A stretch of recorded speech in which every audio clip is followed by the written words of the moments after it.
बढ़ते हैं आगे। उत्तर प्रदेश की योगी सरकार ने बुजुर्ग माँ बाप के लिए एक अहम फैसला यहां पर किया है और अब कोई भी संतान अपने बुजुर्ग माँ बाप को उनकी संपत्ति से जबरदस्ती बेदखल नहीं कर पाएगी। इसके लिए सरकार उत्तर प्रदेश माता पिता और वरिष्ठ नागरिकों के भरण पोषण एवं कल्याण नियमावली 2014 में संशोधन करने जा रही है। प्रस्तावित संशोधन में न सिर्फ बुजुर्ग माता पिता के बच्चों बल्कि रिश्तेदारों को भी जोड़ा गया है। नए संशोधन के बाद पीड़ित माँ बाप एसडीएम के सामने अपना केस रखेंगे और आदेश के बाद ऐसे बच्चों को वो अपनी संपत्ति से बेदखल कर सकते हैं जो उनकी देखभाल नहीं करते या उन्हें प्रताड़ित करते हैं। कहा यह जा रहा है कि अगली कैबिनेट में इसे मंजूरी के बाद राज्य में लागू किया जा सकता है।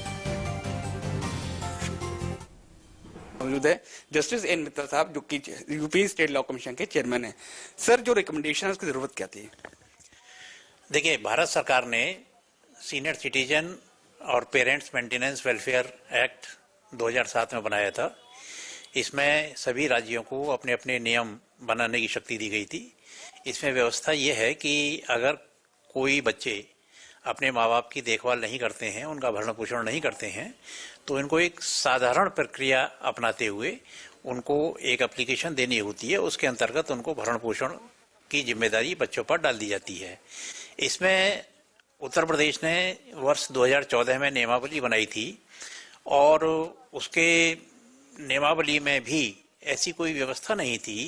सामान्यतया ये देखा जाता है कि जो बच्चे हैं या बहू हैं वो बुजुर्गों को उनके ही घर में बेगाना बना देते हैं और उनको ना तो सुख सुविधाएं देते हैं और ना ही उनकी ढंग से देखभाल करते हैं।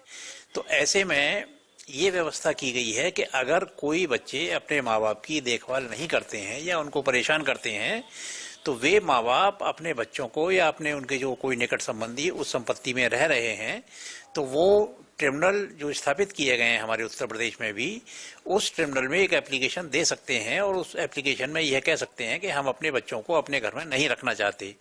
तो ऐसी दशा में ट्रिब्यूनल सुनवाई करके उन बच्चों को बेदखल कर सकता है और बच्चों को और माँ बाप को उनकी संपत्ति दे सकता है।